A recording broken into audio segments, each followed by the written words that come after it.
Et donc, on explique dans la Chassidut qu'en réalité, la relation que Dieu il a avec le monde, c'est une relation lointaine. C'est pour cette raison que pour les nations du monde, Dieu il est allé en passant. Pour quelle raison ? Parce qu'étant donné que Dieu, il y a l'essence même de Dieu qui s'est dévoilée, par rapport à l'essence même de Dieu, tout est insignifiant. Donc, il n'y a même pas besoin d'être actif pour le monde, pour les nations du monde, puisque par rapport à l'essence même de Dieu, tout est insignifiant. Le souci est que pour l'essence même de Dieu, étant donné que tout est insignifiant, y compris, normalement, les bénis Israël. Pour Dieu, qui chashecha qui aura, l'obscurité, c'est comme la lumière. Le tzaddik, c'est comme le rachat. Je ne vais pas rentrer dans les détails, même si ça paraît tout à fait étonnant de dire une chose pareille. Mais on en a déjà étudié l'année dernière, quand on avait étudié justement par rapport à Shavuot. Mais l'idée, c'est quoi ? C'est qu'il y a un verset de la Torah qui nous dit dans Malachi, « Aloach Esav Yaakov » N'est-ce pas que Esav, c'est le frère de Yaakov ? Ça veut dire qu'au regard de Dieu lui-même dans son essence, Esav et Yaakov sont les mêmes. On ne parle pas du regard de Dieu tel qu'il est dans le monde, où pour lui, les bonnes actions et les mauvaises actions ont un impact. On avait étudié ça à propos de Shavuot l'année dernière. C'est que si on dit que nos bonnes actions et nos mauvaises actions ont un impact chez Dieu, c'est que Dieu, il change. C'est que nos bonnes actions lui procurent de la joie et nos mauvaises actions, chas v'shalom, lui procurent de la tristesse et de la colère. Mais si on dit qu'à un moment donné, Dieu il est triste, à un moment donné, Dieu il est joyeux, c'est que Dieu il change. Or, Dieu il est immuable. Ani avaye loshanichi, moi Dieu je n'ai pas changé. Dieu ne change pas. Depuis quand l'homme est capable de changer les humeurs chez Dieu ? Donc d'un côté, on a des versets où on a l'impression que Dieu il change d'humeur en fonction de nos actions, mais d'un autre côté, Dieu, c'est l'essence même de Dieu, au-delà de tout et au-dessus de tout. Donc on avait expliqué qu'en réalité, il y a différents niveaux de divin. Il y a le divin qui est dans le monde, qui s'adapte comme un comportement humain, qui fait que Dieu valorise les bonnes actions et réprimande les mauvaises actions. Mais il y a l'essence même de Dieu qui est au-delà même du monde, au-delà de la création, que pour lui tout est insignifiant. Que tu te comportes bien ou que tu te comportes mal, rien n'y change pour lui. Et donc, étant donné que pour l'essence même de Dieu, tout est pareil, donc pour l'essence même de Dieu, les nations du monde et les bénis Israël, c'est pareil. Et on avait étudié ça il y a 5 ans, c'est ça ce que Haman voulait faire. Ouais. Haman voulait faire que, étant donné qu'il savait que les bénis Israël, au regard de Dieu, c'était ses préférés. Donc, il savait très bien qu'il n'allait pas les éradiquer. Donc, comment il a fait ? Il a fait un tirage de sort. Parce qu'un tirage de sort, c'est quoi ? C'est lorsque j'arrive pas à choisir entre deux choses, le tirage de sort, il va choisir pour moi. Parce que quand il y a deux choses identiques, je prends 2 gobelets totalement identiques, il n'y a pas de raison qui me pousse à choisir plus l'un que l'autre. Donc, comme il n'y a pas de raison, donc intellectuellement, logiquement, je ne sais pas quoi choisir, je fais le tirage de sort, je lance une pièce. Et c'est le tirage qui va choisir pour moi. Donc, Haman voulait se mettre dans un système où Dieu voit les nations du monde et les bénis Israël comme 2 gobelets identiques. Et le tirage de sort, il a été lancé, et c'est tombé sur le mois d'Adar, le mois où Moshe Rabbeinu est mort, et donc Haman il s'est dit, c'est très bien, c'est le mois où leur chef est mort, donc c'est un mois où les bénis Israël vont pouvoir être exterminés. Bon, allez regarder le cours qui est toujours sur YouTube.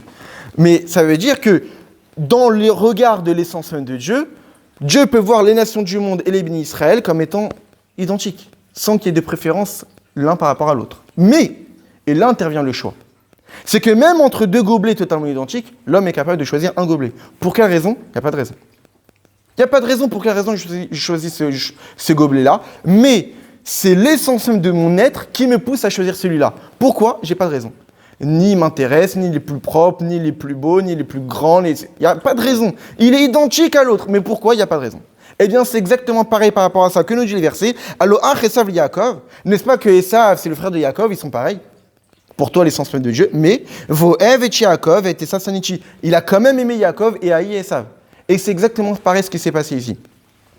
Lors de la sortie d'Égypte, l'essence même de Dieu s'est dévoilée. Pour l'essence même de Dieu, tout se fait de façon automatique. Il n'a même pas besoin de se sentir, d'être actif pour que les choses se fassent. Et donc, ce qui fait que les Égyptiens, les premiers Égyptiens ont été tués de façon inconsciente, de façon automatique. Mais en ce qui concerne les bénis Israël, Dieu a été actif. Dieu, il est sorti. C'est-à-dire quoi sorti ? C'est-à-dire qu'il est sorti de son système d'être l'essence même de Dieu. L'essence même de Dieu qui, pour lui, normalement, tout est pareil et tout se fait de façon automatique. Dieu, il est sorti de ce système-là. Il est même sorti de lui-même. C'est ce que dit l'Admor HaZaken.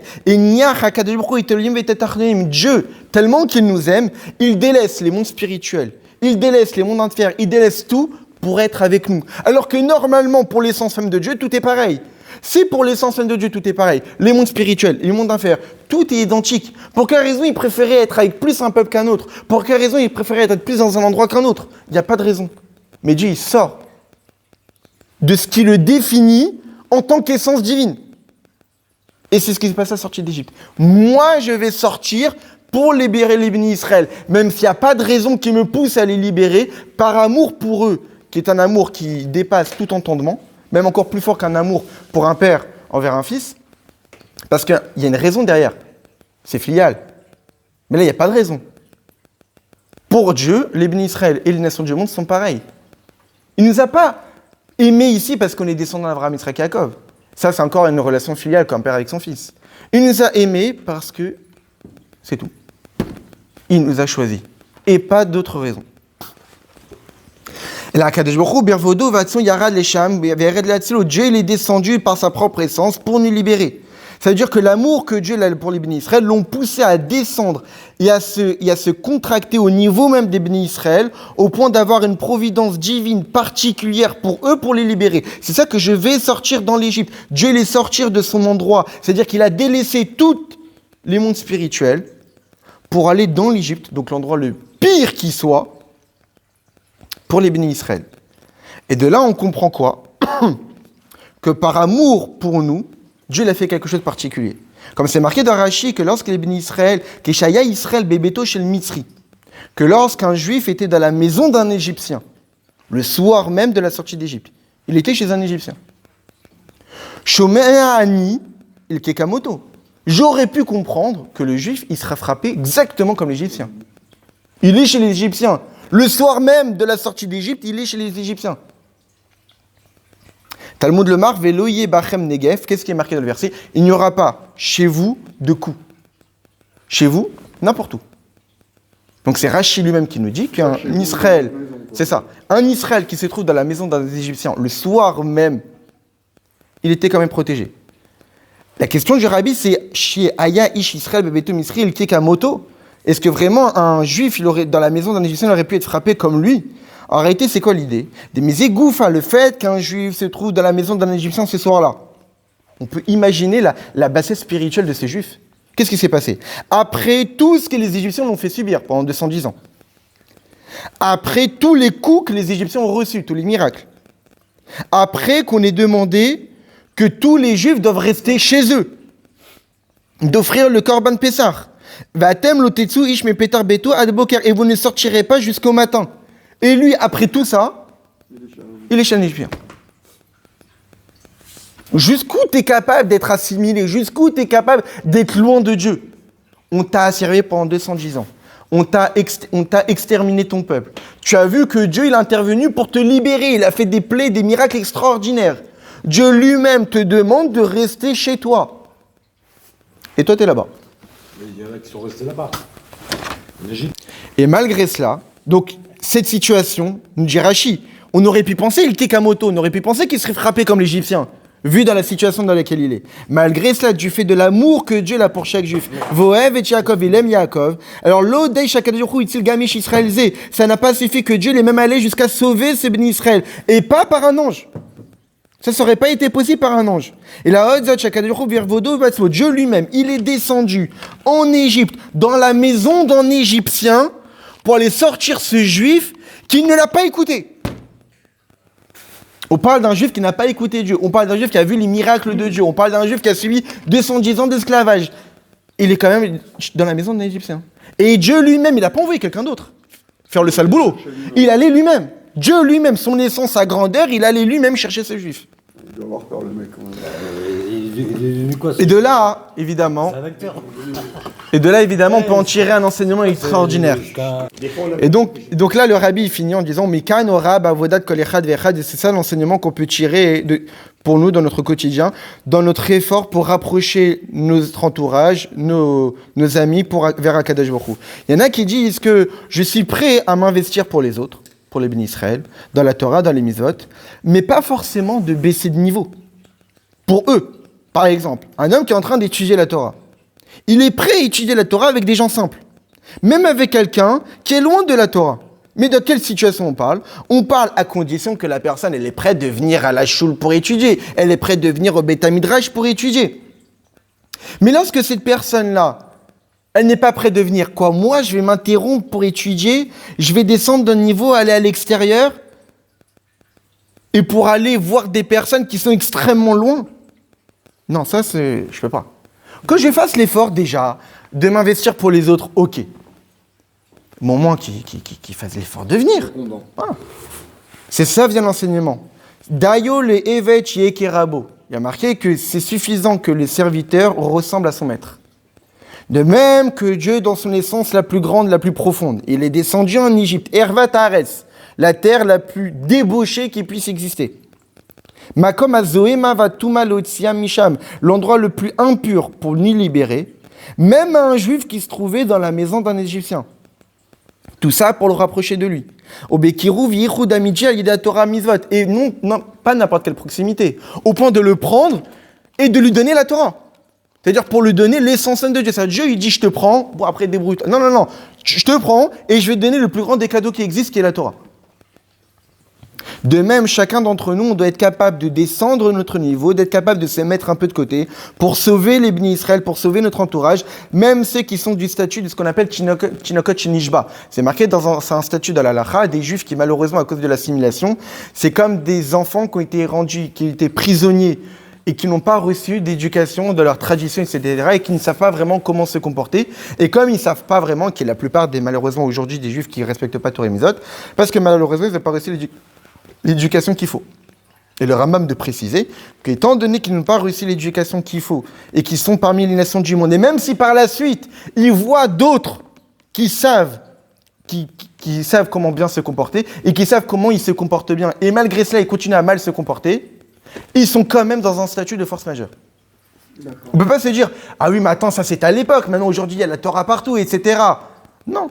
On ne peut pas se permettre de critiquer ou de rabaisser des Juifs qui se comportent mal sous prétexte que maintenant c'est à portée de tous, eh bien va te fatiguer. Non, c'est à toi d'aller le voir. Gam imbiglal yeridazo metanef levushav, et même si pour ça il faut se salir ses habits. Même si Dieu, lorsqu'il a donné la Torah, il a dit « Moi, je suis l'Éternel, ton Dieu » au singulier. Dieu est devenu notre force, notre vérité pour tout à chacun, dans n'importe quelle situation dans laquelle il est. Un juif, il suffit juste de réveiller sa volonté profonde et véritable qu'il a au fond de lui. Un juif, comme le dit le Rambam, il ne veut que servir Dieu. Ce qu'il présente à l'extérieur, c'est pas lui vraiment. Ce qu'il présente à l'extérieur, c'est pas ce qu'il veut vraiment. Ce qu'il veut vraiment, c'est servir Dieu. Ce qu'il faut, c'est juste réveiller en lui sa volonté profonde. Parce que c'est ce qu'il veut. Même si des fois on entend des personnes, ah oui, tu viens à la choule, bon, c'est pas toi vraiment, je te connais, c'est au casino, c'est à la plage, etc. Non. Lui vraiment, c'est quand tu le vois sérieux en train de prier, en train d'étudier la Torah, de venir à court. Ce que tu vois de lui à l'extérieur, c'est pas lui vraiment. C'est pas ce qui le définit. C'est une enveloppe, c'est une image, c'est un mensonge. Lui vraiment, c'est ce qu'il est au fond de lui. Après la synagogue du casino. Et la libération de tous les Bnei Israël concerne tout le monde. Ça veut dire que tous les Bnei Israël, y compris les plus grandes Sadjikim, y compris la Shrina elle-même, dépendent de la libération de chacun. Donc on ne peut pas se dire, ah oui, pour que le Mashiach y vienne, ça suffit que moi je suis bien. Ça suffit qu'il y ait des gens qui étudient la Torah. Et d'autres qui étudient pas. Bon, non. La Géoula, la libération des Bnei Israël, c'est tous les Bnei Israël. Parce qu'à la différence par rapport à la sortie d'Égypte, personne ne sera laissé de côté lorsque Mashiach viendra. Il n'y aura pas de Juifs qui ne seront pas concernés par la libération de la venue du Mashiach. Et ça, on le voit dans la Gada elle-même. Dans la Gada, quand le Racha il parle, on lui dit « Ilo yasham, lo yanigal ». Tellement que tu parles mal, toi, le Racha, si tu étais là-bas, tu n'aurais pas été libéré. C'est le sens simple de l'interprétation de la Gada. Le Rabbi explique, ça veut dire quoi? Si tu étais là-bas, en Égypte, tu n'aurais pas été libéré. Parce qu'en Égypte, certes, Dieu, il a uniquement libérer un quart et pas les trois quarts, que eux sont morts pendant la plaie de Rocher. Mais lorsque Mashiach viendra, tu seras libéré, parce que tu feras tes chouvas, parce que Dieu ira te chercher, parce que d'autres Juifs, et à nous de le faire comme Dieu, iront te chercher. Et donc c'est ça le message de l'appelé de la mort de premier, c'est que c'est Akadosh Baruch Hu lui-même, dans sa propre essence, il est descendu en Égypte, le pays le plus bas qui existe, pour aller libérer les Bnei Israël, et c'est juste en passant qu'il a frappé les Égyptiens. Et pendant qu'il faisait juste en passant le coup pour les premiers-nés égyptiens, il a mis toute son essence pour les Bnei Israël, même le juif qui était dans la maison d'un des Égyptiens le soir même de Pessah. Donc ça, c'est un message pour nous, qu'il n'y a pas de juifs à laisser de côté, il n'y a pas de juifs qui sont plus intéressants à rapprocher de Dieu et d'autres qui sont tellement loin en disant que, ils n'ont pas de lien avec le judaïsme. Une fois, il y a quelqu'un qui a dit devant le rabbi, j'aimerais avoir une bracha pour que mon frère il puisse se rapprocher de Torah Mitzvot parce qu'il n'a aucun lien, mais vraiment aucun lien avec le judaïsme. Le rabbi lui dit, mais il est juif. Il dit oui. Donc il a un lien. Ça suffit. Ça suffit. Il est juif. Donc il a l'essence même de Dieu en lui. Le fait même qu'il a une partie de Dieu en lui, il a pas seulement un lien, il est tout le judaïsme en soi. C'est juste qu'il faut le dévoiler. Il faut juste montrer qu'il est à l'intérieur. Il faut allumer ça. Et ça, c'est le rôle de chacun, que lorsqu'on a des gens autour de nous qui, peut-être pour des raisons X ou Y, ne sont pas proches de Torah et Mitzvot, c'est à nous de les rapprocher parce qu'au fond d'eux, c'est ce qu'ils veulent. Azak.